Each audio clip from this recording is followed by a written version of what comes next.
Olá, leitores da Bíblia, bem-vindos ao dia 139.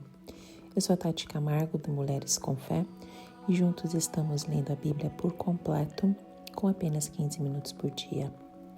Hoje eu vou ler para vocês 2 Samuel, capítulo 19 até o capítulo 21. Lembrando que nós estamos lendo pelo método cronológico, e desta forma nós lemos os capítulos da Bíblia de acordo da forma como os eventos foram acontecendo. Então nós nesses últimos meses, nós temos lido 3 livros simultaneamente, que é 2 Samuel, 1 Crônicas e o livro de Salmos. Espero que tenha sido um tempo especial na sua vida e que Deus esteja falando diretamente ao seu coração. Antes de nós começarmos, vou fazer uma oração. Senhor Deus, muito obrigada por mais um dia de vida, Pai. Obrigada pela Tua bondade, pela Tua fidelidade.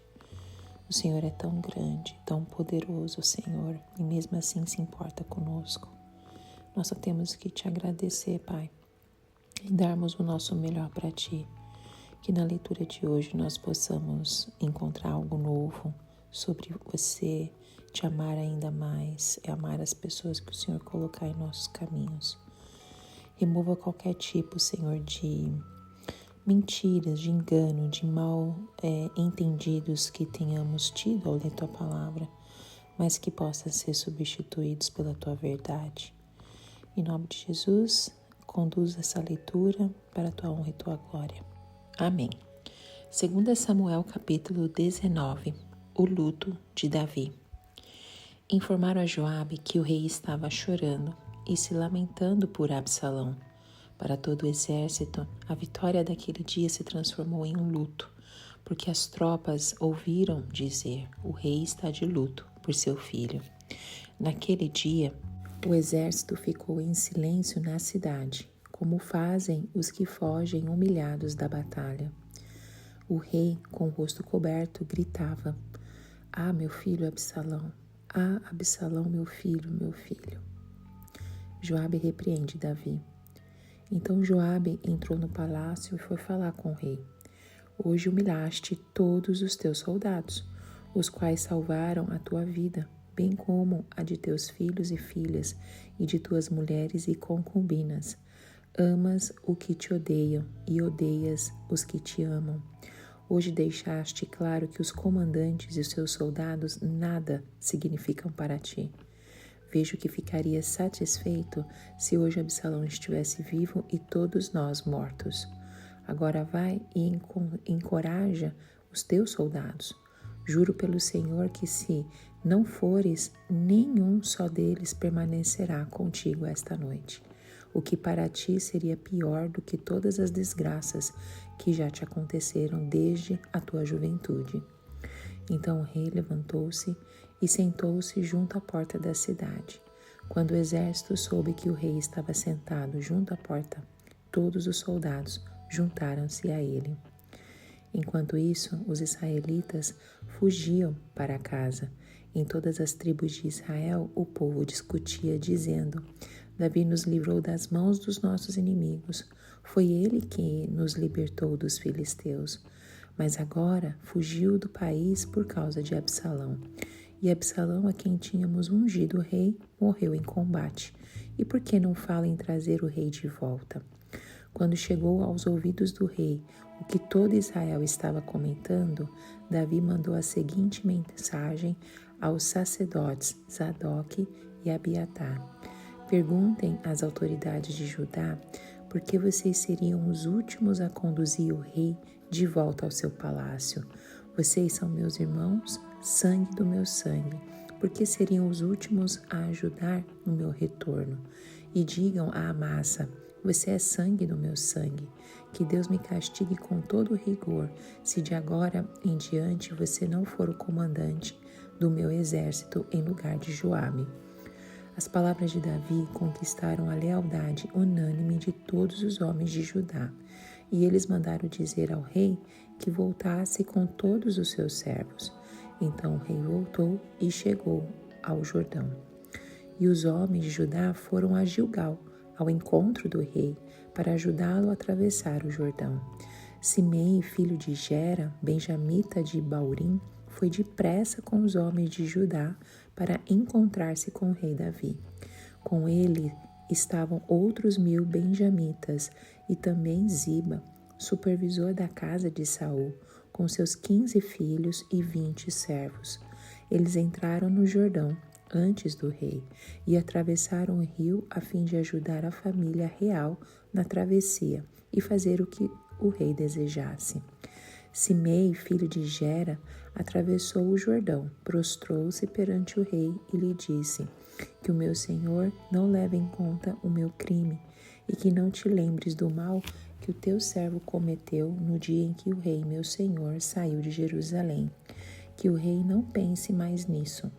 Eu, teu servo, reconheço que pequei. Por isso, de toda a tribo de José, fui o primeiro a vir ao encontro do rei, meu senhor.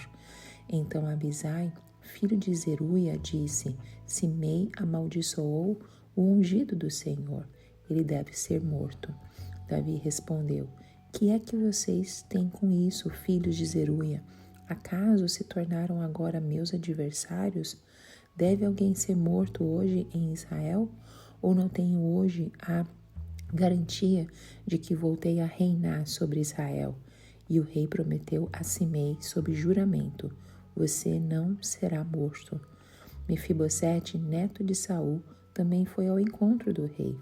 Ele não havia lavado os pés, nem aparado a barba, nem lavado as roupas, desde o dia em que o rei partira, até o dia em que voltou em segurança. Quando chegou de Jerusalém, encontrou-se com o rei. Este lhe perguntou: por que você não foi comigo, Mefibosete? Ele respondeu: ó rei, meu senhor, eu, teu servo, sendo aleijado, mandei selar o meu jumento para montá-lo e acompanhar o rei. Mas o meu servo me enganou. Ele falou mal de mim ao rei, meu senhor. Tu és como um anjo de Deus. Faze os que achares melhor. Todos os descendentes do meu avô nada mereciam do meu senhor e rei, senão a morte. Entretanto, deste a teu servo um lugar entre os que comem à tua mesa. Que direito tenho eu, pois, de te pedir qualquer outro favor?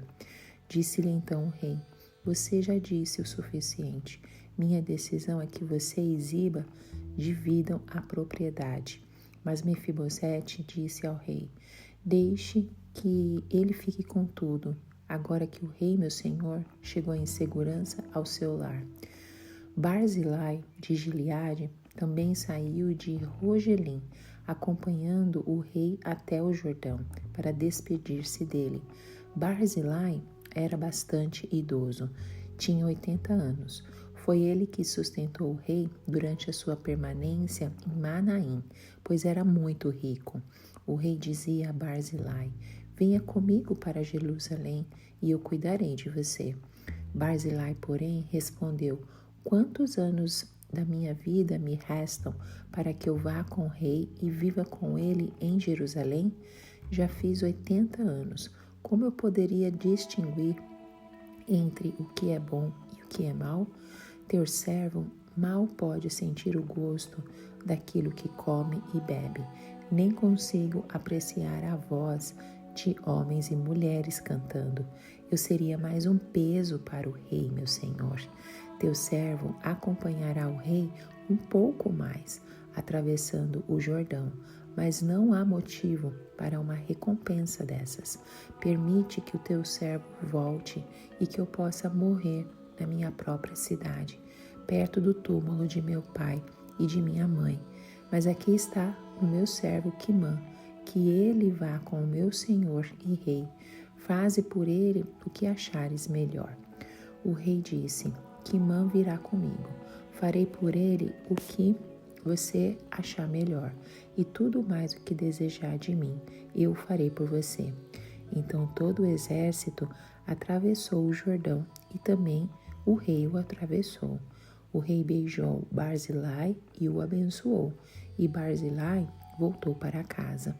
O rei seguiu para Gilgal, e com ele foi Quimã, todo o exército de Judá e a metade do exército de Israel acompanharam o rei. Logo os homens de Israel chegaram ao rei para reclamar: por que os nossos irmãos, os de Judá, sequestraram o rei e o levaram para o outro lado do Jordão, como também a família dele e todos os seus homens? Todos os homens de Judá responderam aos israelitas: fizemos isso porque o rei é nosso parente mais chegado. Por que vocês estão irritados? Acaso comemos das provisões do rei ou tomamos dele alguma coisa? Então os israelitas disseram aos homens de Judá: somos 10 com o rei, e muito maior é o nosso direito sobre Davi do que o de vocês. Por que nos desprezam? Nós fomos os primeiros a propor o retorno do rei. Mas os homens de Judá falaram ainda mais asperamente do que os israelitas. 2 Samuel capítulo 20. A rebelião de Seba contra Davi. Também estava lá um desordeiro chamado Seba, filho de Bicri, de Benjamim. Ele tocou a trombeta e gritou: não temos parte alguma com Davi, nenhuma herança com o filho de Jessé. Para casa todos, ó Israel. Então todos os de Israel abandonaram Davi para seguir Seba, filho de Bicri. Mas os de Judá permaneceram com seu rei e o acompanharam desde o Jordão até Jerusalém. Quando Davi voltou ao palácio em Jerusalém, mandou confinar numa casa sob guarda as 10 concubinas que tinha deixado tomando conta do palácio. Ele as sustentou, mas nunca mais as possuiu. Ficaram confinadas, vivendo como viúvas até a morte. E o rei disse a Amasa: convoque os homens de Judá e dentro de 3 dias apresente-se aqui com eles. Mas Amasa levou mais tempo para convocar Judá do que o prazo estabelecido pelo rei. Disse então Davi a Abisai: agora Seba, filho de Bicri, será pior para nós do que Absalão. Chame os seus soldados e persiga-o, antes que ele encontre alguma cidade fortificada e depois nos ataque os olhos. Assim os soldados de Joabe, os 40, os peletitas e todos os guerreiros saíram de Jerusalém para perseguir Seba, filho de Bicri.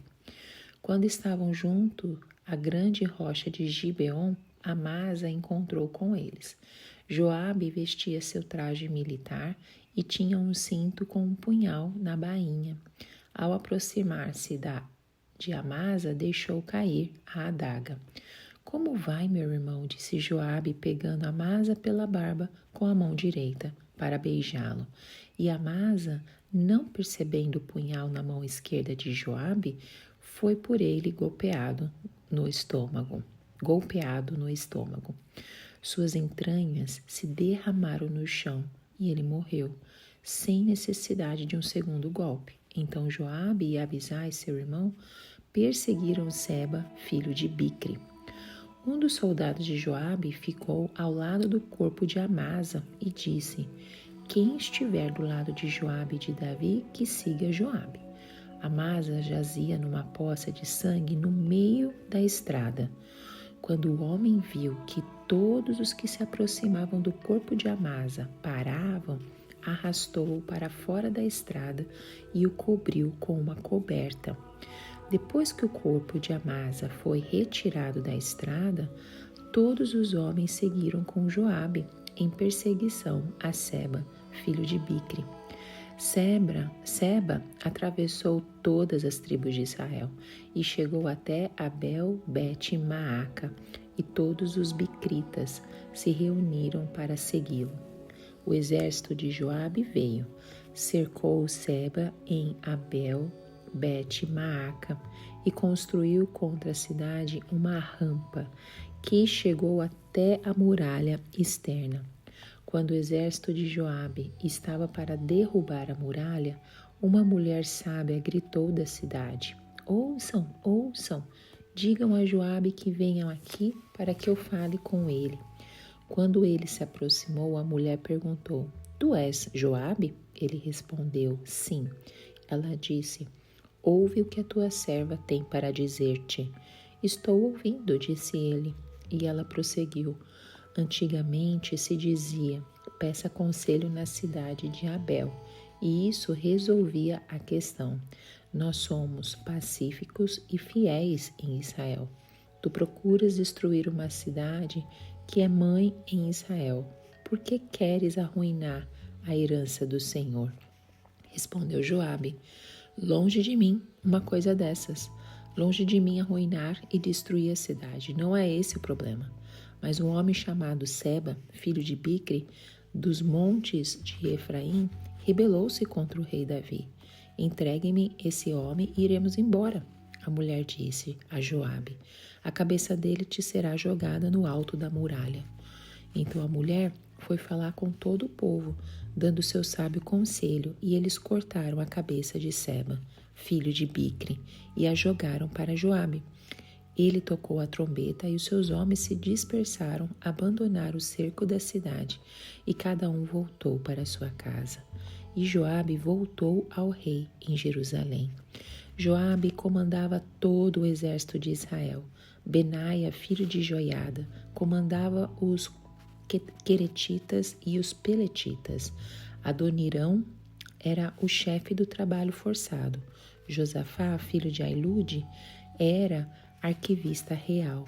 Seva era secretário. Zadok e Abiatar eram sacerdotes. E Ira de Jair era sacerdote de Davi. 2 Samuel capítulo 21. Os gibeonitas são vingados. Durante o reinado de Davi, houve uma fome que durou 3 anos. Davi consultou o Senhor, que lhe disse: a fome veio por causa de Saul e de sua família sanguinária, por terem matado os gibeonitas. O rei então mandou chamar os gibeonitas e falou com eles. Os gibeonitas não eram de origem israelita, mas remanescentes dos amorreus. Os israelitas tinham feito com eles um acordo sob juramento, mas Saul, em seu zelo por Israel e Judá, havia tentado exterminá-los. Davi perguntou aos gibeonitas: que posso fazer por vocês? Como posso reparar o que foi feito para que abençoem a herança do Senhor? Os gibeonitas responderam: não exigimos de Saul ou de sua família prata ou ouro, nem queremos matar ninguém em Israel. Davi perguntou: o que querem que eu faça por vocês? E eles responderam: quanto ao homem que quase nos exterminou e que pretendia destruir-nos para que não tivéssemos lugar em Israel, que 7 descendentes dele sejam executados perante o Senhor, em Gibeá de Saul, no monte do Senhor. Eu os entregarei a vocês, disse o rei. O rei poupou Mefibosete, filho de Jonatas e neto de Saul, por causa do juramento feito perante o Senhor entre Davi e Jonatas, filho de Saul. Mas o rei mandou buscar Armone e Mefibosete, os 2 filhos que Rispa, filha de Aiá, tinha dado a Saul. Com eles também os 5 filhos de Merabes, filha de Saul, tinha dado a Adriel, filho de Barzilai e de Meolá. Ele os entregou aos gibeonitas, que os executaram no monte perante o Senhor. Os 7 foram mortos ao mesmo tempo, nos primeiros dias da colheita de cevada. Então Rispa, filha de Aiá, pegou um pano de saco e os estendeu para si sobre uma rocha. Desde o início da colheita até cair a chuva do céu sobre os corpos, ela não deixou que as aves de rapina os tocassem de dia, nem os animais selvagens à noite. Quando Davi foi informado do que Rispa, filha de Aiá, concubina de Saul, havia feito, mandou recolher os ossos de Saul e de Jonatas, tomando-os dos cidadãos de Jabes de Gileade. Eles haviam roubado os ossos da praça de Bate-Seã, onde os filisteus os tinham pendurado, no dia em que mataram Saul no monte Gilboa. Davi trouxe de lá os ossos de Saul e de seu filho Jonatas, recolhidos dentre os ossos dos que haviam sido executados. Enterraram os ossos de Saul e de Jonatas no túmulo de Quis, pai de Saul, em Zela, na terra de Benjamim. E fizeram tudo o que o rei tinha ordenado. Depois disso, Deus respondeu às orações em favor da terra de Israel. Guerras contra os filisteus. Houve ainda outra batalha entre os filisteus e Israel. Davi e seus soldados foram lutar contra os filisteus. Davi se cansou muito e Isbi-Benote, descendente de Rafa, prometeu matar Davi. A ponta de bronze da lança de Isbi-Benote pesava 3,6 kg e, além disso, ele estava armado com uma espada nova. Mas Abisai, filho de Zeruia, foi em encontro de Davi e matou o filisteu. Então os soldados de Davi lhe juraram, dizendo: nunca mais sairá conosco à guerra, para que não apagues a lâmpada de Israel. Houve depois uma outra batalha contra os filisteus em Gobe. Naquela ocasião, Sibecai de Uzate matou Zaf, um dos descendentes de Rafa. Noutra batalha contra os filisteus de Gobe, Elanã, filho de Jaaré-Oregim, de Belém, matou Golias, de Gate, que possuía uma lança cuja haste parecia uma lançadeira de tecelão. Noutra batalha, em Gate, havia um homem de grande estatura e que tinha 6 dedos em cada mão e 6 dedos em cada pé, 24 dedos ao todo. Ele também era descendente de Rafa e desafiou Israel, mas Jonatas, filho de Simeia, irmão de Davi, o matou. Esses 4 eram descendentes de Rafa em Gate e foram mortos por Davi e seus soldados. 2 Samuel 19 nos mostra como superar as traições. O que acontece quando a vitória traz mais dor do que alegria? Esse capítulo nos apresenta um Davi quebrantado, chorando pelo filho rebelde que tentou destroná-lo. O rei está de luto por seu filho, e essa dor se espalha por todo o exército, transformando o triunfo em um dia de tristeza. No entanto, Joabe, seu comandante, o confronta. O rei não pode se perder no luto quando seu povo precisa dele. Esse capítulo revela as complexidades do retorno de Davi ao trono. Ele não apenas precisa lidar com as suas emoções, mas também restaurar a unidade de Israel, perdoar antigos inimigos e reafirmar sua liderança. Como equilibrar o perdão com a responsabilidade? Como um líder deve agir quando seu coração está dividido entre justiça e misericórdia? Nós vemos Davi enfrentando desafios em diferentes frentes. Primeiro, a sua dor pessoal é interrompida por um chamado à liderança, pois sua inércia ameaça a estabilidade do reino. Em seguida, sua restauração ao trono não acontece automaticamente, exigindo negociações políticas delicadas para recuperar a confiança do povo. Por fim, seu caminho cruza com personagens que representam diferentes reações ao seu retorno. Simei, que antes o amaldiçoara, agora pede perdão. Mefibosete, neto de Saul, traz uma versão de sua ausência durante a crise. E Barzilai, um homem fiel e idoso, escolhe abrir mão de recompensas e permanecer em sua terra natal. A história de Davi nos ensina que liderança não se trata apenas de vitórias, mas também de administrar crises, curar feridas e reconstruir alianças. Como reagimos quando somos chamados a restaurar algo que foi quebrado? Como lidamos com aqueles que nos traíram? Este capítulo nos convida a refletir sobre o poder da reconciliação e o peso das decisões em tempos de crise. O retorno de Davi ao trono não foi automático. Havia um clima de incerteza em Israel. O povo começou a discutir entre si, refletindo sobre tudo o que aconteceu. Essas palavras que lemos em 2 Samuel 19 nos revelam uma nação dividida. De um lado, o povo reconhecia o papel de Davi como libertador. De outro, existia a vergonha e a dúvida sobre como proceder. Eles haviam apoiado Absalão e agora ele estava morto. Como deveriam agir?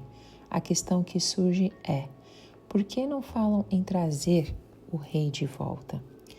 Davi percebe que, apesar do desejo de muitos pelo seu retorno, as autoridades hesitavam. Por isso ele age com estratégia. Ele envia uma mensagem aos sacerdotes Zadok e Abiatar, líderes espirituais influentes, pedindo que questionem as autoridades de Judá. Por que vocês seriam os últimos a conduzir o rei de volta ao seu palácio? Essa abordagem é sábia, pois ele chama a atenção para a lentidão deles, pressionando-os a agir. Além disso, Davi reforça a importância da aliança entre ele e o povo de Judá, lembrando-os: vocês são os meus irmãos, sangue do meu sangue. Ele busca restabelecer a confiança e o compromisso, mas sua estratégia não para por aí. Para consolidar seu retorno, Davi decide substituir Joabe por Amasa como comandante do exército. Você é sangue do meu sangue, que Deus me castigue com todo rigor se de agora em diante, você não for o comandante do meu exército em lugar de Joabe.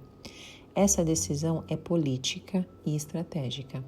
Amasa havia liderado as tropas de Absalão, e ao nomeá-lo comandante, Davi busca ganhar a lealdade daqueles que tinham apoiado a revolta. O resultado da estratégia de Davi foi positivo.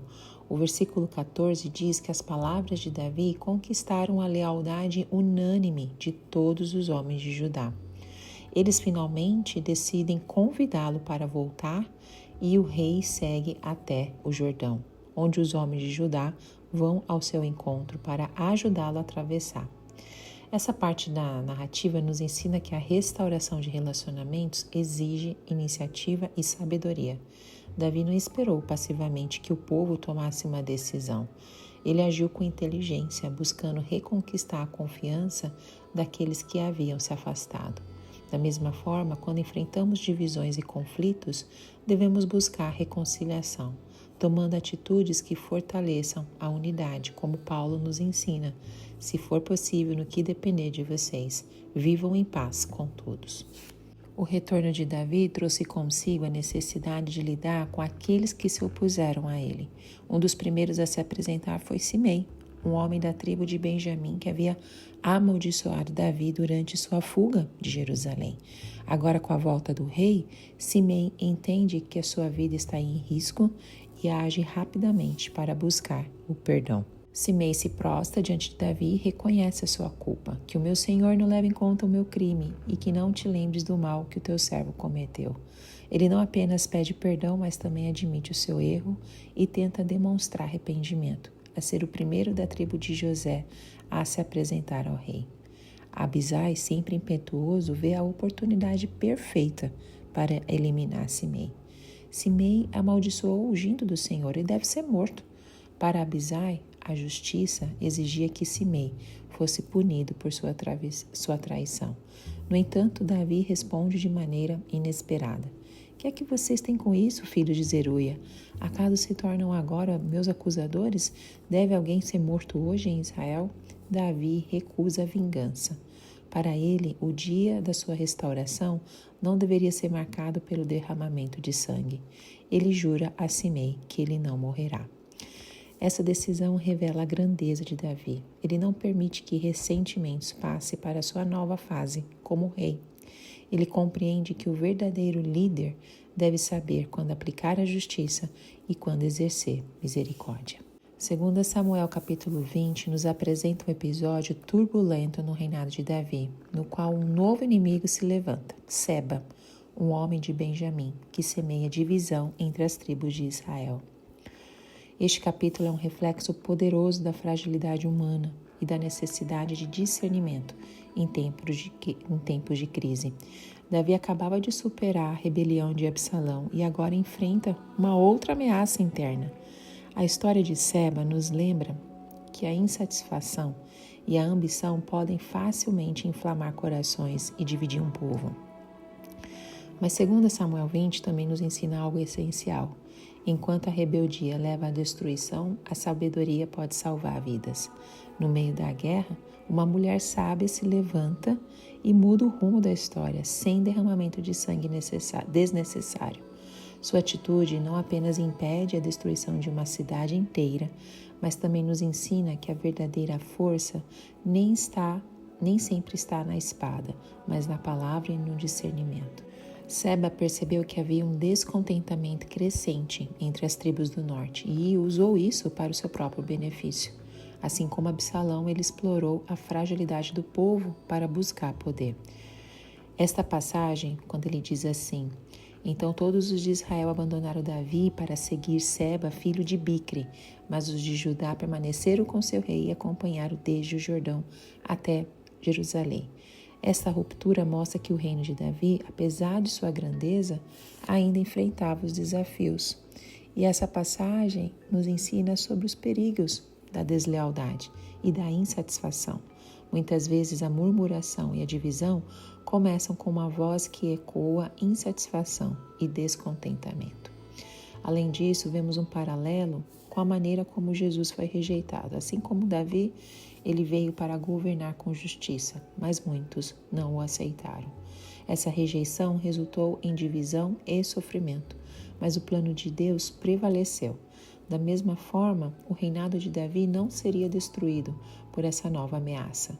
Deus já havia prometido que o seu reino permaneceria e essa promessa se cumpriria, apesar das adversidades.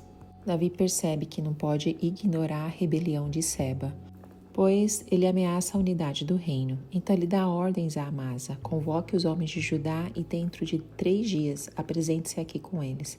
No entanto, Amasa não consegue reunir as tropas no tempo determinado, o que aumenta a urgência da situação.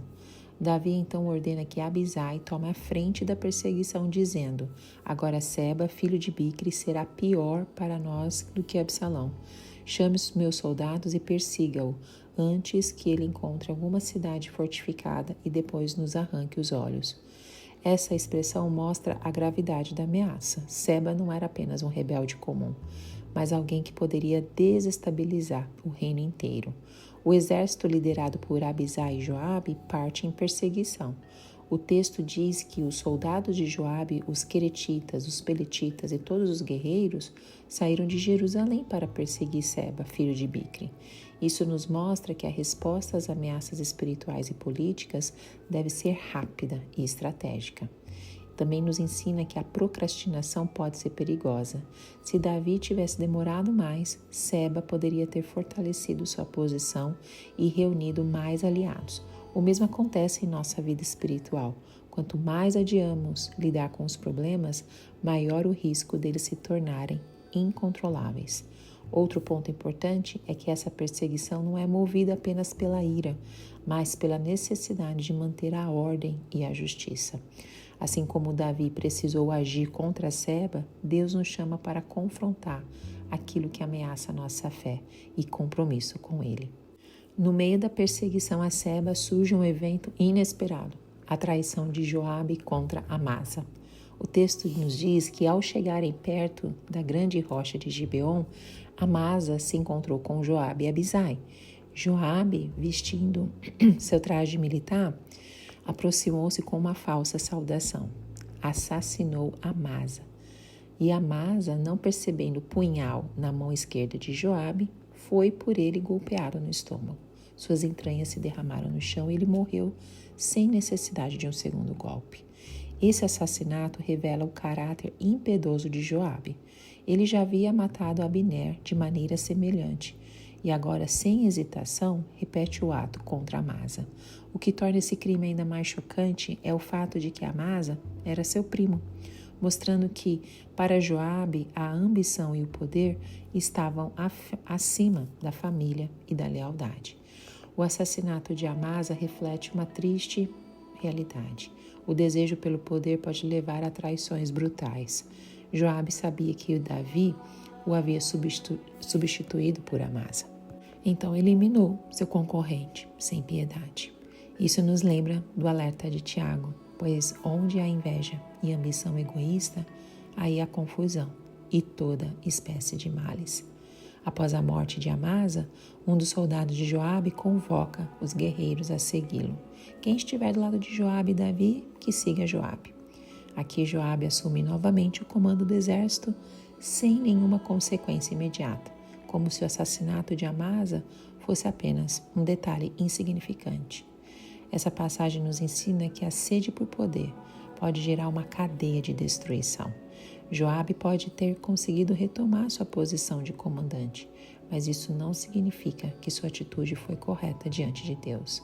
Davi permitiu que Joabe continuasse no comando, mas no fim foi Salomão quem tratou deste problema de forma definitiva, eliminando Joabe por seus crimes. Nós vamos ler isso lá em Reis. A morte de Amasa também nos lembra que as traições inesperadas podem surgir quando menos esperamos. Jesus também foi traído por alguém próximo, Judas Iscariotes, que com um beijo entregou o Mestre. A história de Amasa nos alerta para discernirmos as intenções daqueles que nos cercam e para confiarmos em Deus como nosso verdadeiro protetor. Vamos falar agora do último capítulo desse áudio, que é 2 Samuel 21. Há momentos em que a história parece estagnada, mas Deus nunca esquece. Esse capítulo de 2 Samuel 21 começa com uma fome que assolou Israel por 3 anos consecutivos. Davi, em sua busca por respostas, descobre algo perturbador. A causa da seca não era um fenômeno natural, mas uma injustiça não resolvida. O rei Saul, em seu zelo nacionalista, havia quebrado o antigo pacto com os gibeonitas, trazendo sobre Israel uma dívida de sangue. O que este capítulo nos ensina é que as consequências do pecado não desaparecem com o tempo, e a justiça de Deus sempre encontra seu caminho. A decisão de Davi de buscar reparação não apenas restabelece a honra do povo de Israel, mas também nos mostra como pactos e promessas são levados a sérios por Deus. Além disso, esse capítulo não trata apenas de justiça tardia, mas também de legado, honra e redenção. Ele nos apresenta figuras marcantes como Rispa, a mãe que protegeu os corpos de seus filhos com uma devoção inabalável, e os guerreiros que enfrentaram descendentes de gigantes para proteger Davi. Cada evento deste capítulo aponta para um princípio crucial da fé. As batalhas espirituais e morais que negligenciamos sempre voltam para nos confrontar. Mas como que podemos aplicar essas verdades hoje? Como o passado influencia nossas lutas presentes? E qual a relação entre justiça e graça nesse contexto? Davi, ao entender que a causa da fome estava ligada à injustiça contra os gibeonitas, não ignorou a situação. Ele tomou a iniciativa de ir até eles e perguntar: o que posso fazer por vocês? Como posso reparar o que foi feito para que abençoem a herança do Senhor? Essa atitude mostra a importância da reparação. O verdadeiro arrependimento não se limita a reconhecer o erro, mas exige uma ação concreta para corrigir o que foi feito. Os gibeonitas, por sua vez, deixaram claro que não buscavam compensação financeira, mas justiça. Eles responderam: não exigimos de Saul ou de sua família prata ou ouro, nem queremos matar ninguém em Israel. No entanto, eles pediram que 7 descendentes de Saul fossem entregues para serem executados diante do Senhor em Gibeá, na cidade natal de Saul. Esse pedido pode parecer duro, mas estava de acordo com o princípio de vida por vida que foi estabelecido em Êxodos capítulo 21. O sangue inocente clamava por justiça, e a única forma de remover essa culpa era através da reparação exigida pelos ofendidos. A grande lição aqui é que Deus usa circunstâncias adversas para chamar nossa atenção. A fome não era apenas um fenômeno natural, mas um reflexo de uma injustiça espiritual que precisava ser resolvida. Isso nos leva a um questionamento importante. Será que algumas dificuldades que enfrentamos são, na verdade, convites de Deus para corrigirmos algo em nossa vida? Quando enfrentamos crises, devemos buscar a Deus, não apenas pedindo livramento, mas perguntando: Senhor, há algo que precisa ser ajustado? Muitas vezes a resposta para as nossas dificuldades não está na fuga, mas na correção do que precisa ser restaurado. Então Davi aceitou a exigência dos gibeonitas e ordenou a entrega de 7 descendentes de Saul. No entanto, ele tomou uma decisão crucial. O rei poupou Mefibosete, filho de Jonatas e neto de Saul, por causa do juramento feito perante o Senhor entre Davi e Jonatas, filho de Saul. Essa atitude mostra como Davi buscava equilibrar justiça e misericórdia. A escolha de Davi em proteger Mefibosete demonstra a fidelidade às alianças que ele havia feito. Mesmo diante de uma situação que exigia um acerto de contas, ele não quebrou a sua palavra. Os 7 descendentes de Saul foram entregues e executados no Monte do Senhor, em Gibeá, durante o início da colheita da cevada. Essa execução pública tinha um significado espiritual profundo. Representava a reparação da culpa sobre a terra. No Antigo Testamento, a ideia da expiação estava fortemente ligada à necessidade de restaurar a justiça por meio de sacrifícios e atos simbólicos. Nós lemos isso em Números 35, mais especificamente no versículo 33. Esse capítulo também aponta para um paralelo com o Novo Testamento. Assim como os descendentes de Saul morreram para remover a culpa sobre Israel, Cristo morreu para remover a culpa sobre nós. Lá em Colossenses nós lemos: Ele perdoou todas as nossas transgressões e cancelou a escrita de dívida que consistia em ordenanças e que nos era contrária. Ele a removeu pregando-a na cruz. Amém. Amém por essa palavra. Temos tantas coisas para falarmos nesses capítulos, 3 capítulos que nós lemos hoje. Mas o áudio ficou muito longo. A leitura foi até razoavelmente dentro do limite estabelecido, mas as explicações deixou o áudio mais longo. Mas que seja bênção para a sua vida e que Deus continue falando e ministrando e transformando os nossos corações. Te vejo no próximo áudio. Tchau, tchau.